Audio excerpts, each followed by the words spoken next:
അപ്പം ഞാൻ ഇന്നൊരു റെസിപ്പി ആയിട്ടാണ് വന്നേക്കുന്നത്.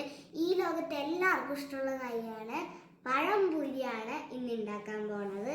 നമുക്കിന്ന് ആദ്യം ഇൻഗ്രീഡിയൻസ് ചെയ്യാം. അരിപ്പൊടി ഓൾറെഡി ഇട്ടിട്ടുണ്ട്. പിന്നെ 1 കപ്പ് മൈദ, പഞ്ചസാര മധുരത്തിന് ആവശ്യം, പിന്നെ എള്ള്, പിന്നെ പഴം, പിന്നെ മഞ്ഞൾപ്പൊടി. ഇതാണ് നമ്മുടെ പഴംപൊരിയുടെ ഇൻഗ്രീഡിയൻസ്. പഴം ഒഴിച്ച് ബാക്കി എല്ലാ ഇൻഗ്രീഡിയൻസും ഇവിടെ ഇട്ടിട്ടുണ്ട്. നമ്മൾ 1 കപ്പ് വെള്ളം ഒഴിച്ചിട്ട് നമ്മൾ ഈ ബീറ്റർ വെച്ച് മിക്സ് ചെയ്താൽ നല്ല ഫ്ലഫി പഴംപൊരി കിട്ടും. അത് നമുക്കൊന്ന് വെള്ളം ഒഴിക്കാം.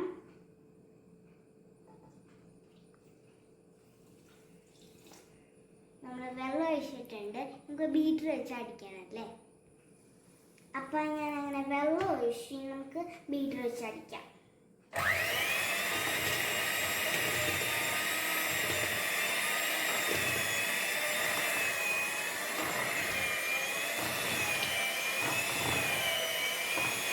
ഇത്തിരി കൂടി വെള്ളം ഒഴിക്കാം.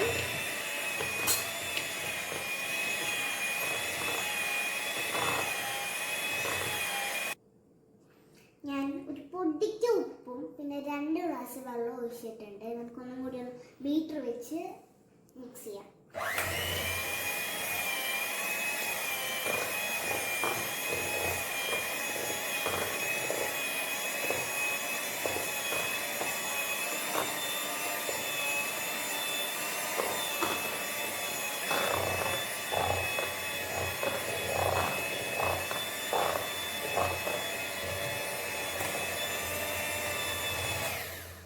നമ്മുടെ മാവിൻ്റെ കൺസിസ്റ്റൻസി ഇങ്ങനെ ആയിരിക്കണം. എന്നാലേ നമ്മുടെ മാവ് നല്ല സോഫ്റ്റും നല്ല ക്രിസ്പി ആയിരിക്കാൻ പാടുള്ളൂ.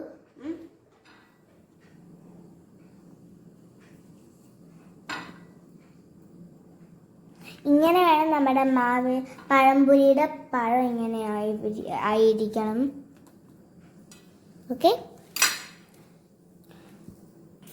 ഇനി നമ്മൾ എണ്ണ ചൂടാക്കാൻ വെച്ചിട്ടുണ്ട്. നമ്മളിനി പഴം ബാറ്ററിൽ മുക്കി ചെയ്തിട്ട് നമ്മൾ ഫ്രൈ ചെയ്യാണ് ഇനി വേണ്ടത്.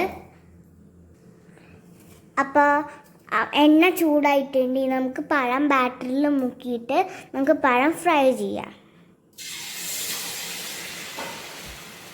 എണ്ണ മേത്തേക്ക് തെറിക്കാണ്ടിരിക്കാൻ വേണ്ടിയിട്ടാണ് അമ്മ ഫ്രൈ ചെയ്യണത്.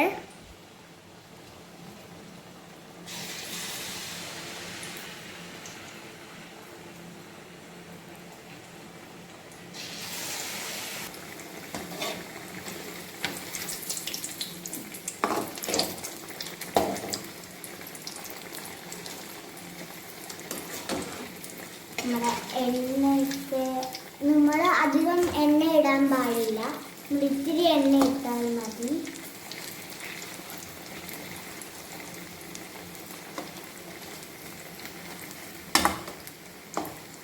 നമ്മുടെ പഴംപൊരി അങ്ങനെ ഫ്രൈ ആയിട്ട് വരുന്നുണ്ട്.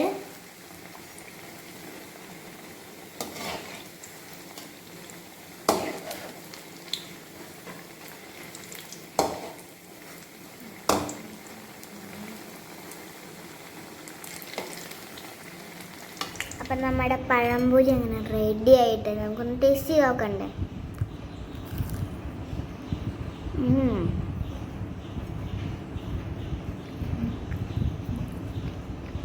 നല്ല സോഫ്റ്റ് പഴംപൊരിയാണ്. നല്ല സോഫ്റ്റും നല്ല ക്രിസ്പിയാണ്. അപ്പം എല്ലാവരും ഈ റെസിപ്പി ട്രൈ ചെയ്യണം. പിന്നെ ഇത് എൻ്റെ വീട്ടിലുണ്ടായ പഴമാണ്. അപ്പോൾ ഇത്തിരി കൂടി കൂടുതൽ ടേസ്റ്റ് ഉണ്ടാവും. ഇത് തീർക്കണ്ടേ.